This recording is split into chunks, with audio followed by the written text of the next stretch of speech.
জলের পুরো বদাস করে নয় পরে তাই না ভারী। এবারের ঈদুল আজহার মাত্র কয়েকদিন আগের কথা। বাড়ির পাশের পুকুরের পানিতে ডুবে প্রাণ হারায় ৩ বছরের শিশু ছায়েদ হাসান।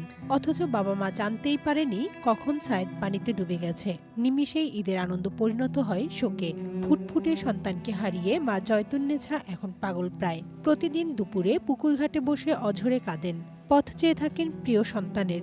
মনে আশা হয়তো আবারও মা বলে ডাকবে তার ছোট্ট ছায়েদ। কুতুবদিয়ার ঘরে ঘরে এখন এমনই কান্নার রোল। রাস্তার ও পাশে গিয়ে হিন্দি তোয়াই এসছি তোয়াই দাদি মানে হিন্দি গাড়া মানুষ জানো না উগ্র মানুষ আছে ছিল তো দাদিরা হদ্দে আয় পরে লাইমি গই পরে আমি সাথ না আর বাচ্চা ভাইয়ে তুলিয়ের মেডিকেল নিয়ে গিয়ে মেডিকেল নিয়ে গিয়ে মারা। ছায়েদের মায়ের মতো প্রতিদিনই অসংখ্য মায়ের কোল খালি হচ্ছে এই দ্বীপে।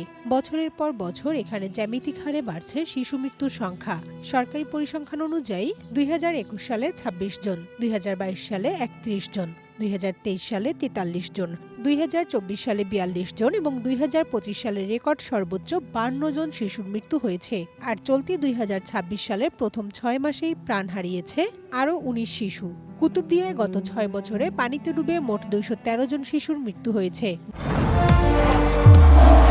নির্মাণে নাম্বার 1 শাহ সিমেন্ট, যা পুরো কক্সবাজার জেলার মধ্যে সর্বোচ্চ।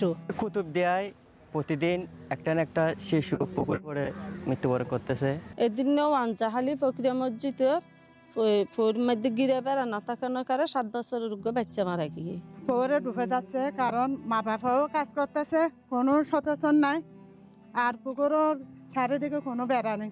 সচেতন মহল বলছেন, উপকূলীয় এই দ্বীপে বেশিরভাগ বাড়ির চারপাশে রয়েছে অসংখ্য পুকুর ও খাল, অথচ এই জলাশয়গুলোতে কোনো নিরাপত্তা বেষ্টনী নেই। একই সাথে রয়েছে মা বাবার নজরদারির অভাব।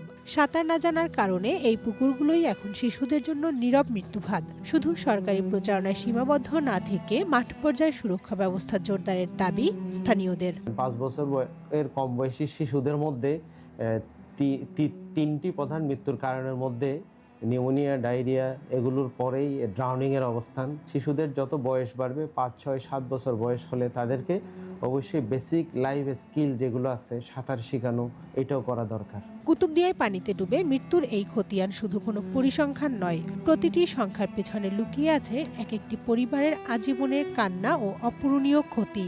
এই নির্মম মৃত্যুর মিছিল থামাতে প্রশাসন ও অভিভাবক সচেতন হবে, এমনটাই প্রত্যাশা দ্বীপবাসীর। One national desk.